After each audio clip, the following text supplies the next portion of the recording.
Siapa tidak kenal dengan hewan imut satu ini? Golongan famili mamalia ini memiliki sifat yang jinak dan banyak dipelihara karena adaptasinya yang mudah. Ya, hewan kelinci termasuk hewan yang populer dan memiliki beberapa jenis ras, seperti kelinci Jawa, Sumatera, American, Sincilia, Himalayan, Leon, dan masih banyak lagi. Selain bisa dijadikan sebagai hewan peliharaan, kelinci juga punya jenis untuk dimakan. Pemirsa Ruang Budidaya Hewan, kami akan mengulas tentang kelinci, tentu dengan menghadirkan narasumber yang terpercaya di bidangnya, hanya untuk Anda penonton setia Ruang Budidaya Hewan.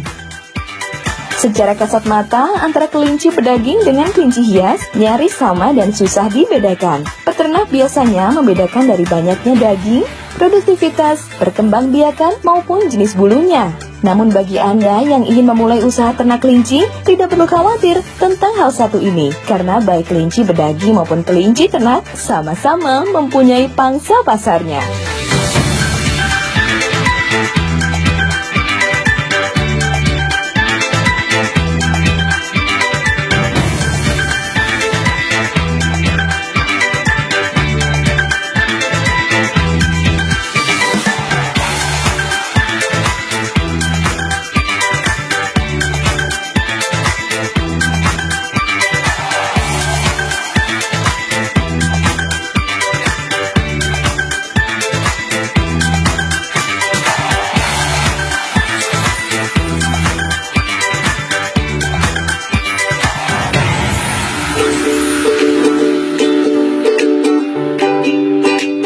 Oke pemirsa, Assalamualaikum warahmatullahi wabarakatuh. Sebenarnya peternak kelinci itu jenisnya sangat banyak. Dimulai dari Angora, ada Fuzzy Loop, ada Holland Loop, dan ada juga di sini Flemish Giant dan juga New Zealand atau yang kerap dikenal dengan NZ New Zealand. Tapi di sini saya lebih memilih ke FG atau Flemish Giant. Kenapa saya memilih dari jenis ini? Karena jenis ini sendiri mempunyai tubuh yang lebih besar dibandingkan dari ras-ras yang lainnya. Nah, sedangkan kelinci jenis Flemish Giant atau FG ini sendiri, yang mana negara asalnya itu berasal dari negara Belgia.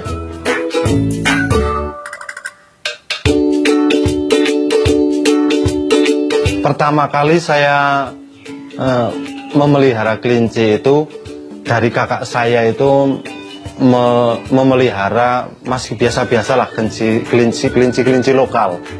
Terus habis itu saya dikasih satu terus sama anakannya. Terus kok setelah saya teruskan itu kelihatannya kok asik gitu memeliharanya. Terus dari situ saya mencari lagi. Akhirnya saya mencari di daerah Wonosobo ada yang jenis seperti ini. Terus saya membelinya. Dan akhirnya sampai sekarang saya memelihara karena di samping sebenarnya pemeliharaannya itu perawatannya mudah kalau kita sudah bisa mengetahuinya. Biasanya itu kelinci cukup diberi pakan, kebersihan kandangnya dijaga, terus asupan makannya, vitaminnya tercukupi, insya Allah kelinci akan berkembang dengan baik. Oke, untuk kelinci jenis Flemish Giant sendiri biasanya ada semacam kontes ya. Nah, semacam kontes itu yang dilombakan biasanya dari segi bentuk tubuhnya, panjangnya, juga kupingnya yang besar, dan tentunya yang tidak dimiliki dari kelinci yang lain, tentunya dari berat tubuhnya. Jadi berat tubuhnya itu menunjukkan bahwa kelinci itu lebih besar dari kelinci yang lain. Dan tentunya satu lagi yang tidak ketinggalan dari peternak kelinci jenis Flemish Giant ini, yaitu hasilnya yang cukup menjanjikan.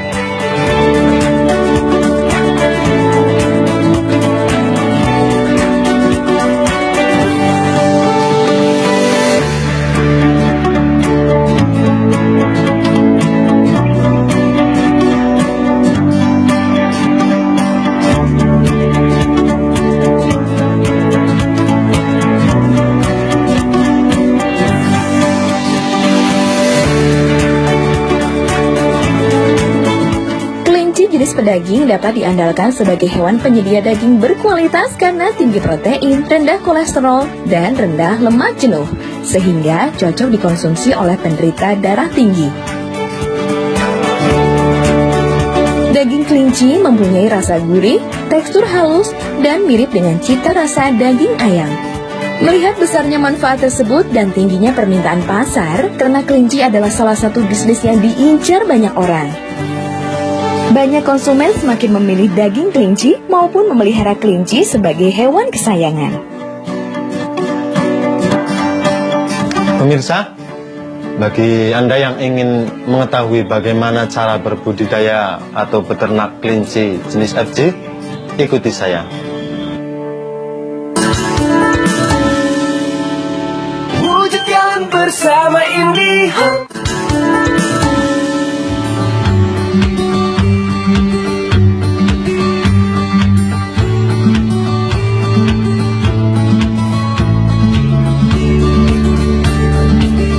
Agar kualitas kelinci selalu baik, maka yang diperlukan adalah Anda harus jeli memilih bibit kelinci sebelum memulai usaha ternak. Jika ingin memelihara kelinci pedaging, pilihlah yang memiliki bulu pendek. Selain itu, beberapa kriteria lain yang harus diperhatikan adalah kelinci tidak cacat, berbulu cerah, mata bersih, aktif, dan terawat. Karena hewan kelinci termasuk hewan yang aktif bergerak, maka kandangnya pun merupakan salah satu faktor penting yang menentukan keberhasilan ternak. Kandang yang buruk dan kotor akan membuat kelinci stres dan produktivitasnya pun menurun.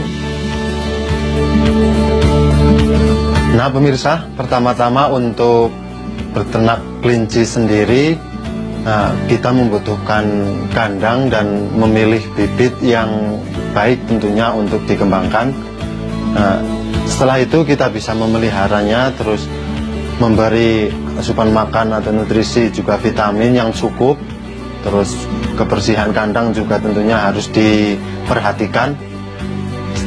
Selanjutnya setelah kelinci berumur 8 bulan kira-kira itu sudah bisa bereproduksi. Setelah itu kita bisa mengawinkan. Terus nanti kalau dikawinkan itu ada ciri-ciri sendiri bagaimana kelinci yang sudah bisa siap untuk bereproduksi dan yang belum. Nah setelah itu kira-kira kelinci itu bisa melahirkan setelah dari dikawinkan itu sekitar 1 bulan kurang lebih lah. Nah setelah itu biasanya kelinci menyusui cukup minimal 2 bulan. 2 bulan dari kelahiran itu sudah bisa dipisahkan dari indukan. Dan setelah itu sudah bisa kalau mau dijual bisa dijual, kalau mau dibuat bibit ya sudah bisa dipisah dari indukannya. Untuk memilih bibit yang baik biasanya kita bisa melihat dari kecil itu, dari kupingnya memang sudah kelihatan cukup panjang, dan dari badannya juga sudah sedikit mulai membentuk gitulah.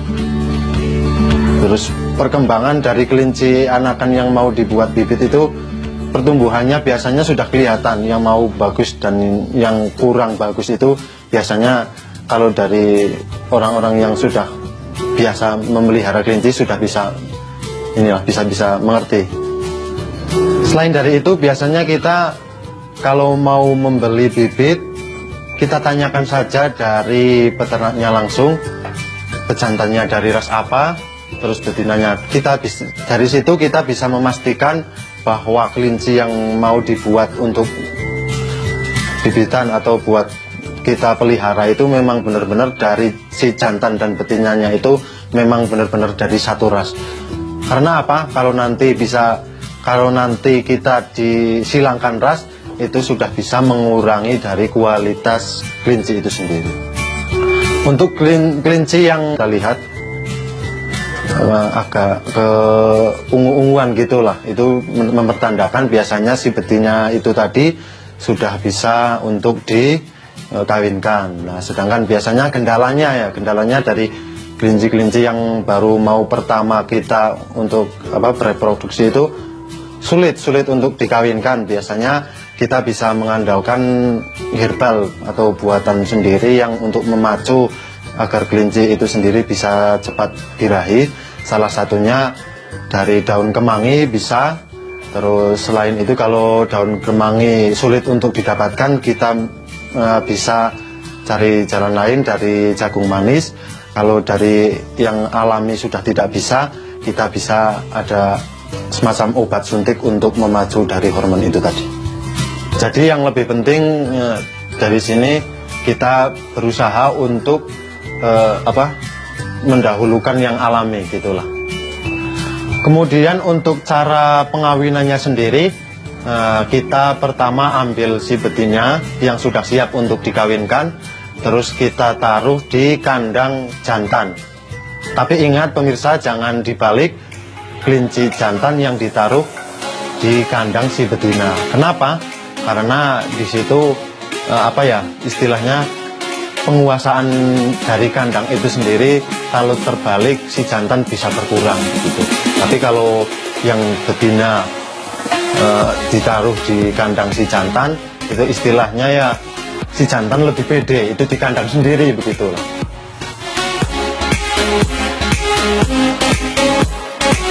Oke, setelah kelinci bereproduksi kira-kira biasanya 1 bulan dari pengawinan, kurang lebihnya, baik itu kurang bisa sekitar 2 hari ataupun kalau lebih tidak lebih dari 3 hari biasanya kalau yang normal. Nah, kalau dari saya biasanya setelah saya kawinkan, saya di kandangnya mengasih tanggal dari tanggal kawinnya, biasanya dihitung maju dari 1 bulan itu sudah bisa bereproduksi. Untuk ciri-ciri kehamilan sendiri biasanya dari umur 15 hari saja kelinci sudah mulai menggaruk-garuk kandangnya itu sendiri, dan kalau sudah tinggal tersisa sekitar waktu 10 hari kita bisa menyiapkan semacam kotak untuk kelahiran si kelinci itu sendiri. Nah, untuk kelinci hamil itu sendiri waktunya itu sangat singkat. Ya, itu tadi yang saya bicarakan sekitar 1 bulan. Nah, setelah 1 bulan kelinci melahirkan, terus menyusui 2 bulan, terus setelah itu dipisahkan dari indukannya. Terus indukannya untuk persiapan kehamilan lagi kita bisa suntik dari vitamin, terus kita bisa biar kita bisa mengembalikan yang tadinya biasanya hewan kalau menyusui itu hewan apa aja sedikit kurus gitulah, terus kita jedakan sekitar 2 minggu, terus baru kita bisa kawinkan lagi.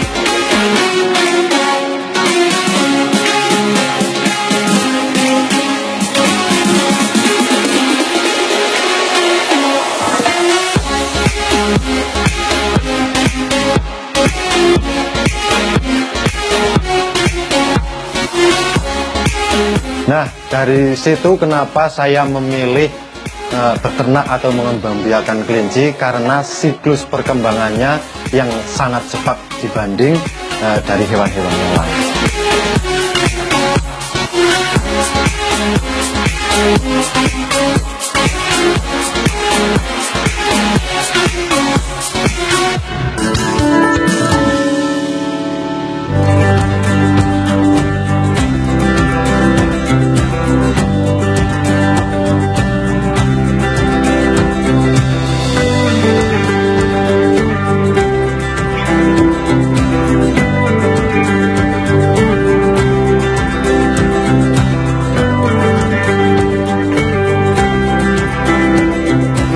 Nah, untuk kandangnya sendiri kita bisa membuat kandang yang untuk standar ukuran gitu ya. Untuk lebar kita bisa membuat ukuran kira-kira 70 cm. Terus lebar ke belakang itu idealnya adalah 80 cm, untuk ke atasnya 50 sampai 55 cm aja sudah mencukupi untuk 1 kelinci indukan. Kemudian dari tempat kandang tinggal si kelinci itu sendiri, usahakan jauh dari tempat kita tinggal. Karena apa? Kita kan nggak tahu entah itu apa yang dibawa dari penyakit kelinci itu sendiri, dan tentunya dari baunya yang kurang nyaman untuk kita tinggal di situ.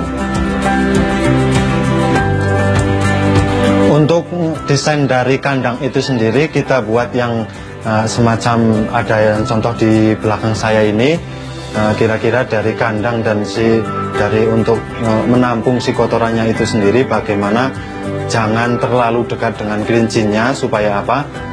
Dari kotoran itu biasanya ada penyakit-penyakit, kalau sedikit jauh kira-kira 20 cm gitulah. Nah, terus untuk urinnya sendiri dibuatkan jalan untuk mengumpulkan, nanti kita bisa mengolahnya setelah dan cara fermentasinya itu sendiri kita bisa mencampurkan dengan ada tetes tebu juga dari EM4 dan lain-lainnya untuk bisa memaksimalkan dari urin itu sendiri. Jadi dari kelinci itu sendiri, kenapa saya lebih tertarik untuk memelihara kelinci? Kenapa? Karena dari kelinci sampai kotorannya pun semuanya bisa dimanfaatkan. Untuk perawatannya sendiri itu sebenarnya sangatlah mudah. Kalau dari saya sendiri memberi makannya cukup sehari 2 kali dari pagi dan sore hari. Nah, terus usahakan kalau saya itu tak beri makanan tambahan seperti rumput hijauan, dan usahakan kalau memberi pakan hijauan itu jangan baru mengambil langsung diberikan kepada si kelinci itu sendiri, tapi usahakan dilayukan sendiri. Kenapa? Karena untuk mengurangi kadar air dari hijauan itu sendiri. Kenapa kita dikurangi? Karena dari kebanyakan kandungan air dari hijauan itu tadi bisa membuat resiko dari penyakit kelinci seperti halnya kembung, terus skabies karena kelembapan kandang yang tidak stabil. Dan pastinya dari setiap peternak untuk menangani penyakit kembung ada andalan-andalan atau jurus sendiri untuk mengatasinya. Nah, setelah dikurangi kadar air dari hijauan itu tadi, lebih baik kita bisa menambahkan air minum. Kenapa kita menambahkan air minum? Karena kalau kita menambahkan makan dari pelet itu sendiri, kita tentunya memerlukan air untuk menetralisir si pelet itu tadi yang membutuhkan air lebih banyak. Kita bisa menambahkan perawatan untuk si kelinci itu sendiri, baik dari minum ataupun yang langsung dari lewat injeksi, yaitu kita bisa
Demikian pemirsa, sedikit ulasan tentang bagaimana caranya memelihara atau beternak kelinci.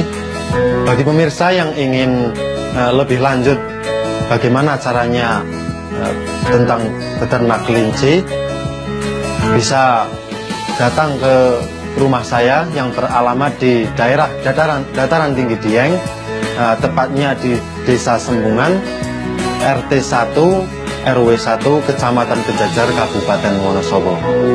Atau juga bisa mengunjungi alamat dari Facebook juga IG saya yang beralamatkan Paman Usman Elminsar. Demikian pemirsa, sedikit ulasan tentang bagaimana caranya beternak atau memelihara kelinci. Semoga bermanfaat dan menginspirasi untuk kalian semua. Saya akhiri. Wassalamualaikum warahmatullahi wabarakatuh. Salam kuping panjang, salam terwelu Wonosobo.